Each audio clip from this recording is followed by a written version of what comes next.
अब हम पढ़ते हैं HAI सर्विलेंस, मतलब हॉस्पिटल एक्वायर्ड इन्फेक्शन सर्विलेंस। सबसे पहले हम डेफिनेशन पढ़ते हैं।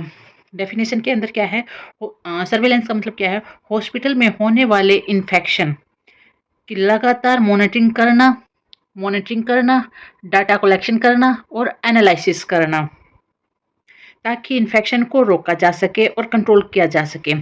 एग्जाम्पल, जैसे आयशन रोज आईसीयू में जाकर देखती है कि किसी पेशेंट को नया इन्फेक्शन हुआ है या नहीं हुआ है। अगर हुआ है तो उसको मॉनिटर करते हैं और 1 महीने में कितना हुआ है डाटा कलेक्ट करते हैं और उसको एनालिसिस करके देखना ही सर्विलेंस कहलाता है। मेन एम क्या है सर्विलेंस का, हॉस्पिटल एक्वायर्ड इन्फेक्शन को डिक्रीज करना और पेशेंट की सेफ्टी करना। ये मेन मेन एम है सर्विलेंस का। और ये कौन एम पूरा करता है, ये आईशियन एम पूरा करती है। अब है एम मतलब कैसे कर सकते हैं ये एम पूरा, अगर आईसीयू में वेंटिलेटर एसोसिएटेड निमोनिया का केस बढ़ रहे हैं तो ये सर्वेलेंस से हमें जल्दी पता लगेगा, क्योंकि रोज़ रिकॉर्ड मेंटेन होएगा, रोज़ आईसीयन जाके उस पेशेंट का डाटा कलेक्ट करेगी, उसी से जल्दी पता लगेगा और प्रिवेंशन मेजर हम अप्लाई करके उस डिजीज़ को, उस इन्फेक्शन को कंट्रोल कर सकते हैं। और ये तो हो गया एम। हमारा ऑब्जेक्टिव क्या है, ऑब्जेक्टिव है इन्फेक्शन आइडेंटिफाई करना। जैसे एग्जांपल, कैथेटर पेशेंट को कैथेटर लगा हुआ है, उसको यूटीआई डिटेक्ट करना, उसको यूटीआई हुआ है या नहीं हुआ है ये डिटेक्ट करना, ये आईशियन का काम होएगा। एज ए डॉक्टर आईशियन काम करेगी। और इन्फेक्शन रेट मॉनिटर करना। For example, her month ICU infection rate निकालना, मतलब हर महीने रोज का कलेक्ट करेगी इन्फेक्शन रेट और वो टोटल कर लेगी मंथली, और उसमें मॉनिटर करेगी कि आईसीयू के अंदर निमोनिया के वेंटिलेटर एसोसिएटेड निमोनिया कितने हैं, कैथेटर एसोसिएटेड इन्फेक्शन कितने हैं, इस टाइप का आईवी लाइन एसोसिएटेड इन्फेक्शन कितने हैं, ये रेट मॉनिटर करेगी। आउटब्रेक आउटब्रेक डिटेक्ट करना। इसमें क्या होता है, एक ही वार्ड में कितने patient same disease same infection से सफ़र कर रहे हैं और एक दिन में कितने डिटेक्ट हो रहे हैं, मतलब 1 से ज़्यादा या 5 से ज़्यादा पेशेंट आ जाते हैं तो मतलब आउटब्रेक हो गया है। उसको डिटेक्ट करने का काम क्या है, एक आईशियन का काम है। प्रिवेंशन मेजर इवेलुएट करना, मतलब हैंड हाइजीन।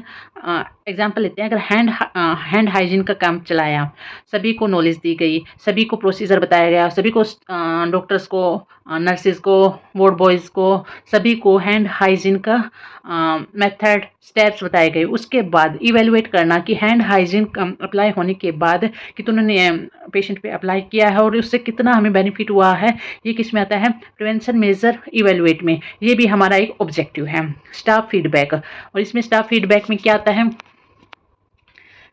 आईसीयू स्टाफ को इन्फेक्शन डाटा शेयर करके हम जो आईसीयू का एग्जांपल ले रहे हैं, सिर्फ आईसीयू ही नहीं है, वार्ड है, ओटी है, ओपीडी है, सभी का फीडबैक लेंगे, सभी को ये इन्फेक्शन से रिलेटेड डाटा शेयर करेंगे और क्या करेंगे, डाटा शेयर करने के बाद उनका फीडबैक लेंगे कि हमने ये प्रोसीजर अप्लाई किया था और इससे इतना बेनिफिट हुआ और इतना और बेनिफिट लेना है।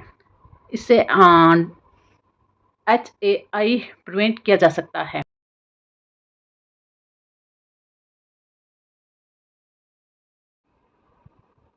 हाँ जी, अब ऑब्जेक्टिव ऑफ HAI के बाद हम पढ़ रहे हैं एसेंशियल एलिमेंट ऑफ सर्वेलेंस, मतलब कि सर्वेलेंस की प्लानिंग, उसका डाटा कलेक्ट करना, ये सारे एलिमेंट्स है। सर्वेलेंस के कितने एलिमेंट्स हैं उसके बारे में हम पढ़ेंगे और उसके अंदर क्या क्या करते हैं वो पढ़ रहे हैं। सर्वेलेंस के एलिमेंट्स में सबसे पहले आती है प्लानिंग। प्लानिंग में क्या होता है कि क्या मॉनिटर करना है हमें, कैसे मॉनिटर करना है, ये डिसाइड करना होता है किसके अंदर, सर्वेलेंस प्लानिंग के अंदर। इसमें क्या, जैसे एग्जांपल ले लेते हैं, हॉस्पिटल ने डिसाइड किया है कि आईसीयू में सिर्फ ना CA central associated urinary tract infection को ही क्या करना है, या catheter associated urinary tract infection को ही असेस करना है, और या फिर वेंटिलेटर एसोसिएटेड निमोनिया को ही मॉनिटर करना है। तो पहले हम प्लानिंग करेंगे कि हमें करना क्या है और करना कैसे है, व्हाट और हाउ, कैसे करना, क्या करना है और कैसे करना है। अगला है डाटा कलेक्शन। ये इसमें क्या करते हैं, डाटा कलेक्शन में इंफॉर्मेशन को कलेक्ट करते हैं, इंफॉर्मेशन कलेक्शन का करते हैं इसके अंदर कि कहाँ से क्या करना है, कहाँ से हमें इंफॉर्मेशन कलेक्ट करनी है, सोर्सेज क्या हो सकते हैं। पेशेंट का रिकॉर्ड से हम डाटा कलेक्ट कर सकते हैं, पेशेंट के रिकॉर्ड से डाटा कलेक्ट कर सकते हैं, लैब रिपोर्ट से डाटा कलेक्ट कर सकते हैं, वर्ड्स से हम डाटा कलेक्ट कर सकते हैं। जैसे पेशेंट को फीवर हुआ, उसका डाटा सर्विलेंस फॉर्म में एंटर किया जाता है। ठीक है, अगला है डाटा एनालिसिस। जो डाटा कलेक्ट किया है उसको एनालिसिस करना। आईसीयू में 100 पेशेंट है, 100 पेशेंट में से हमें 5 पेशेंट हमने डिसाइड किया है कि वीएपी है, वेंटिलेटर एसोसिएटेड निमोनिया है। तो ये हमने एनालिसिस कर लिया है। फिर इसका इंटरप्रिटेशन करेंगे, मतलब कंक्लूजन करेंगे। इसके अंदर क्या होता है, जो भी हमने डाटा कलेक्ट किया है या जो हमने एनालाइज किया है उसको समझेंगे और उसका कंक्लूजन निकालेंगे कि ये इन्फेक्शन बढ़ा तो क्यों बढ़ा और ये इन्फेक्शन घटा तो कैसे घटा। ये हम इंटरप्रिटेशन में करेंगे और कंक्लूजन में पहुंचेंगे। कंक्लूजन के पहुंचने के बाद हम क्या करते हैं, रिपोर्टिंग करते हैं। रिपोर्टिंग में क्या करते हैं, रिपोर्ट बनाते हैं और शेयर करते हैं। जैसे मंथली रिपोर्ट बना के हम इन्फेक्शन कंट्रोल कमेटी को भेज देते हैं। फिर हम क्या करते हैं, फीडबैक लेते हैं। फीडबैक में क्या होता है कि जो भी रिजल्ट आता है वो स्टाफ को बताते हैं, और नेगेटिव फीडबैक आया तो उसको इम्प्रूव करने के लिए बोलते हैं, और पॉजिटिव फीडबैक आया तो उसको अप्रिशिएट करते हैं। ये सब हम पढ़ते हैं एलिमेंट ऑफ सर्विलेंस। ये इनके थ्रू हम क्या कर सकते हैं, डाटा को कलेक्ट करके एंड रिजल्ट तक पहुंच सकते हैं। नेक्स्ट आएगा मेथोडोलॉजी ऑफ सर्विलेंस।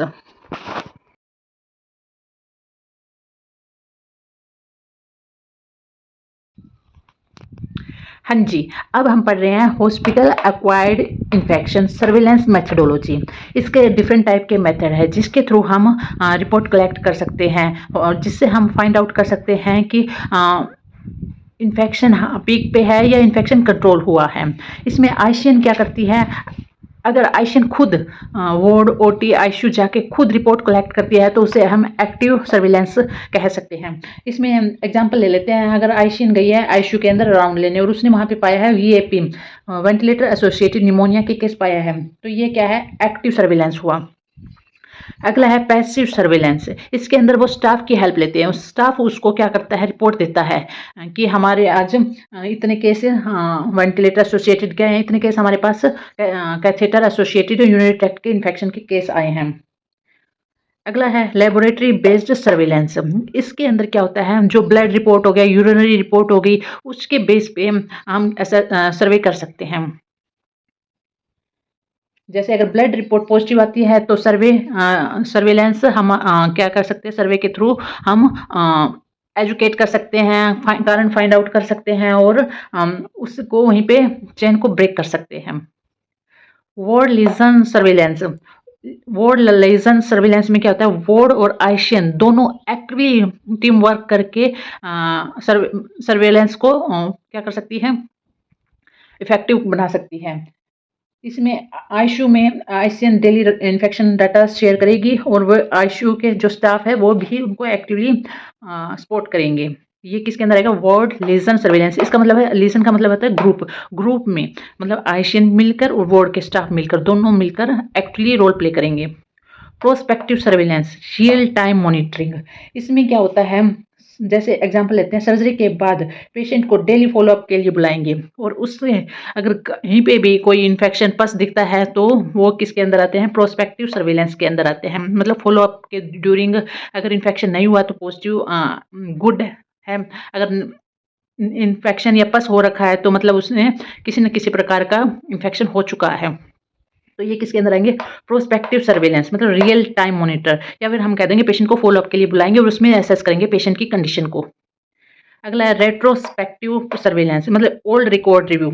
इसके अंदर क्या करते हैं, पिछले महीने के रिकॉर्ड देखेंगे, जैसे कि सर्जरी के लगा लो, किसी के ऑपरेशन हुआ है और उसका रिकॉर्ड चेक करेंगे पिछले महीने के, कितने कितने रिपोर्ट में पस पड़ी है पेशेंट के, कितने पेशेंट अफेक्टेड हुए हैं, कितने पेशेंट एकदम क्योर होके गए हैं। तो ये किसके अंदर आएंगे, रेट्रोस्पेक्टिव सर्विलेंस के अंदर आता है।